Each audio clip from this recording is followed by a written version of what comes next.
حضرت عمیر بن وہب جمحی رضی اللہ عنہ کا انفرادی دعوت دینا اور ان کے اسلام لانے کا قصہ۔ حضرت عروہ بن زبیر رضی اللہ عنہما فرماتے ہیں کہ غزوہ بدر میں شکست کھانے کی پریشانی کے چند دنوں کے بعد عمیر بن وہب جمحی صفوان بن امیہ کے ساتھ حطیم میں بیٹھا تھا۔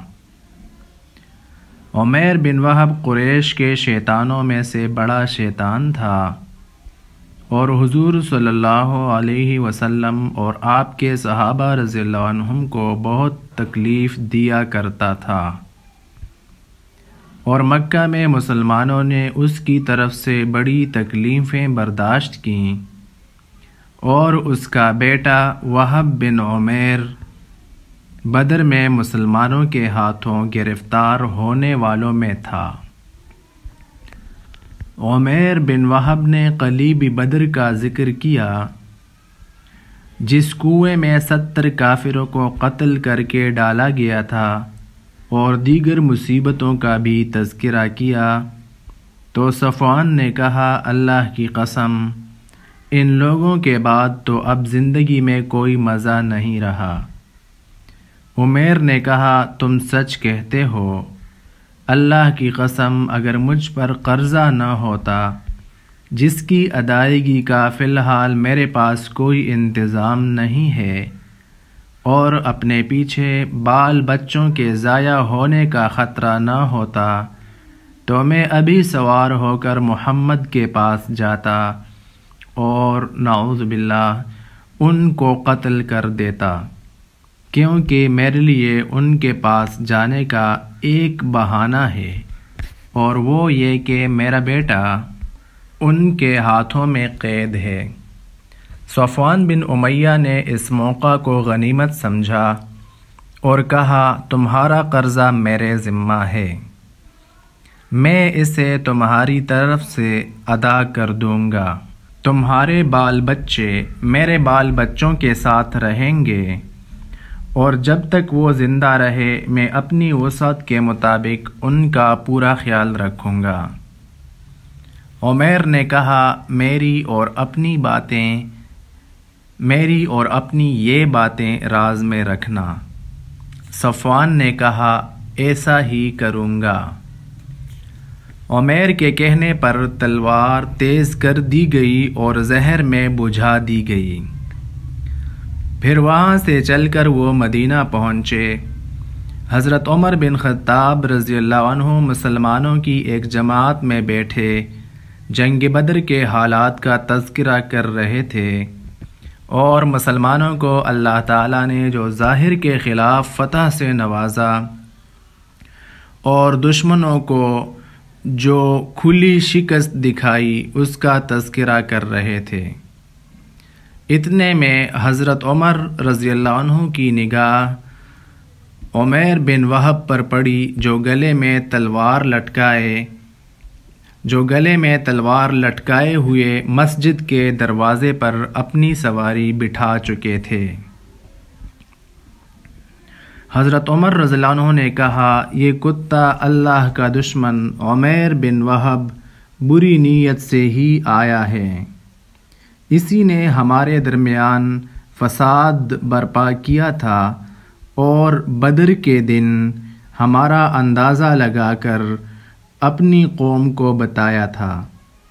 چنانچہ حضرت عمر رضی اللہ عنہ فوراً حضور صلی اللہ علیہ وسلم کی خدمت میں گئے اور عرض کیا، یا نبی اللہ، یہ اللہ کا دشمن عمیر بن وہب اپنے گلے میں تلوار لٹکائے ہوئے آیا ہے۔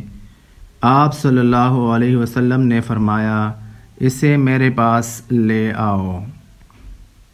چنانچہ حضرت عمر رضی اللہ عنہ گئے اور عمیر کی تلوار کے پر تلے کو اس کے گریبان سمیت پکڑ کر کھینچا، اور اپنے ساتھ کے انصار سے کہا، تم سب جا کر حضور صلی اللہ علیہ وسلم کے پاس بیٹھ جاؤ، اور اس خبیث سے ہوشیار رہنا اس کا کوئی اعتبار نہیں۔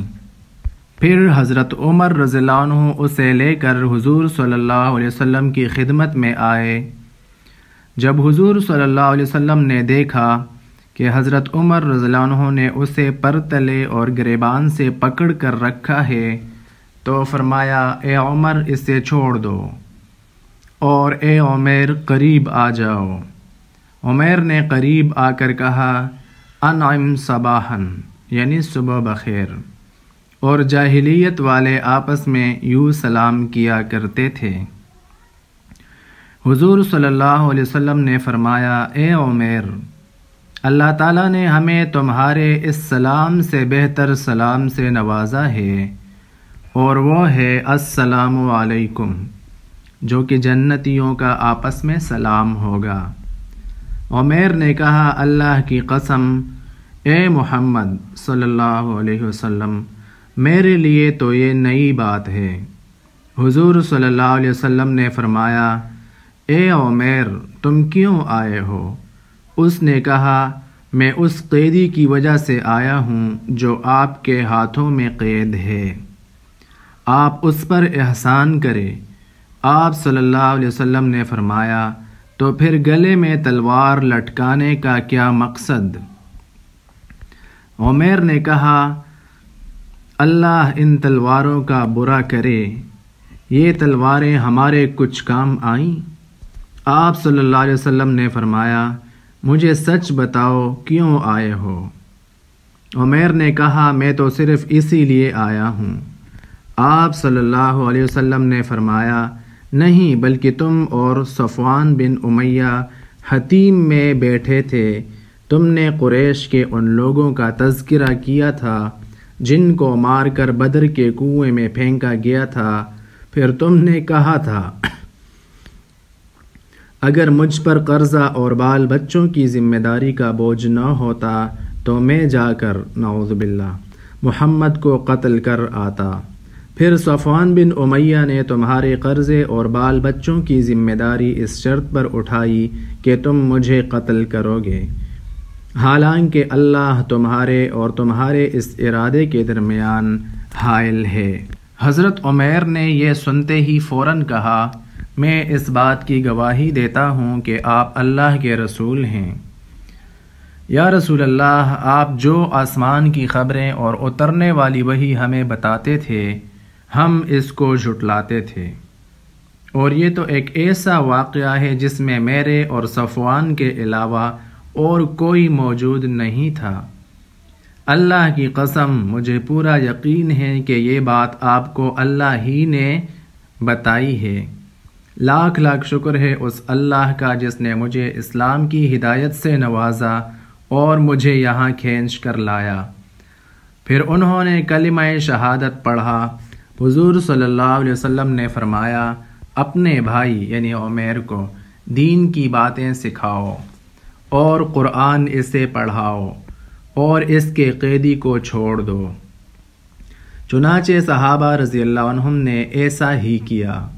پھر حضرت عمیر رضی اللہ عنہ نے عرض کیا، یا رسول اللہ، میں اللہ کے نور کو مٹانے کے لیے بہت کوشش کیا کرتا تھا اور اللہ کے دین والوں کو بہت زیادہ تکلیف پہنچایا کرتا تھا۔ میں یہ چاہتا ہوں کہ آپ مجھے اجازت دیں کہ میں مکہ جا کر مکہ والوں کو اللہ و رسول کی طرف اور اسلام کی طرف دعوت دوں۔ امید ہے اللہ تعالیٰ انہیں ہدایت دے دیں گے، ورنہ میں ان کو ان کے دین کی وجہ سے ایسے ہی تکلیفیں دوں گا جیسے میں آپ کے صحابہ رضی اللہ عنہم کو دین کی وجہ سے دیا کرتا تھا۔ چنانچہ حضور صلی اللہ علیہ وسلم نے ان کو اجازت دے دی اور وہ مکہ چلے گئے۔ حضرت عمیر بن وہب رضی اللہ عنہ کے مکہ سے روانہ ہونے کے بعد صفوان یہ کہا کرتا تھا، اے لوگو، چند دنوں کے بعد تمہیں ایک ایسی خوشخبری ملے گی جو تمہیں بدر کی ساری مصیبتیں بھلا دے گی۔ صفوان حضرت عمیر رضی اللہ عنہ کے بارے میں آنے والے سواروں سے پوچھا کرتا تھا، یہاں تک کہ ایک سوار نے آ کر انہیں بتایا کہ عمیر رضی اللہ عنہ تو مسلمان ہو چکے۔ یہ سن کر صفوان نے اس بات کی قسم کھائی کہ نہ تو وہ کبھی عمیر سے بات کرے گا اور نہ اس کے کسی کام آئے گا۔ ابن جریر رحمۃ اللہ علیہ نے حضرت عروہ رضی اللہ عنہ سے لمبی حدیث بیان کی ہے جس میں یہ مضمون بھی ہے کہ حضرت عمیر رضی اللہ عنہ مکہ واپس آ کر اسلام کی دعوت میں مشغول ہو گئے اور جو ان کی مخالفت کرتا اسے سخت تکلیفیں پہنچاتے، چنانچہ ان کے ہاتھوں بہت سے لوگ مسلمان ہوئے۔ حضرت عروہ بن زبیر رضی اللہ عنہما سے مرسلاً مروی ہے کہ جب اللہ تعالیٰ نے حضرت عمیر رضی اللہ عنہ کو ہدایت دی تو مسلمان بہت خوش ہوئے، اور حضرت عمر بن خطاب رضی اللہ عنہ نے فرمایا کہ جس دن عمیر آئے تھے اس دن وہ خنزیر سے بھی زیادہ برے لگ رہے تھے، اور آج وہ مجھے اپنے بیٹوں سے بھی زیادہ محبوب ہیں۔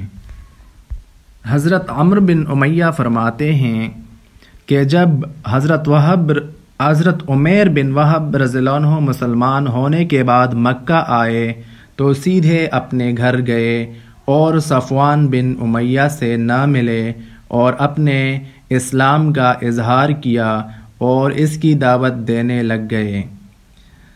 جب صفوان کو یہ خبر پہنچی تو اس نے کہا، میں تو اسی وقت سمجھ گیا تھا جب عمیر میرے پاس پہلے نہیں آئے بلکہ سیدھے اپنے گھر چلے گئے کہ عمیر جس مصیبت سے بچنا چاہتا تھا اسی میں جا گرا اور بددین ہو گیا، اور میں نہ کبھی اس سے بات کروں گا اور نہ کبھی اس کا اور اس کے بال بچوں کا کوئی کام کروں گا۔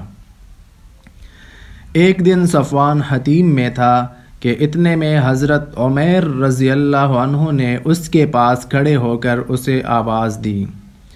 صفوان نے منہ پھیر لیا تو اس سے حضرت عمیر رضی اللہ عنہ نے کہا، تم ہمارے سرداروں میں سے ایک سردار ہو، تم بتاؤ کہ ہم جو پتھروں کی عبادت کیا کرتے تھے اور ان کے نام پر جو جانور ذبح کرتے تھے، کیا یہ بھی کوئی دین ہے؟ اشہد ان لا الہ الا اللہ و اشہد ان محمدً عبدہ و رسولہ۔ صفوان نے ان کو کوئی جواب نہ دیا۔ صفوان بن امیہ کے اسلام لانے کے بارے میں حضرت عمیر رضی اللہ عنہ نے جو کوشش کی اس کا تذکرہ اسی دعوت کے باب میں عنوان حضرت صفوان بن امیہ رضی اللہ عنہ کے اسلام لانے کا قصہ کے تحت پہلے گزر چکا ہے۔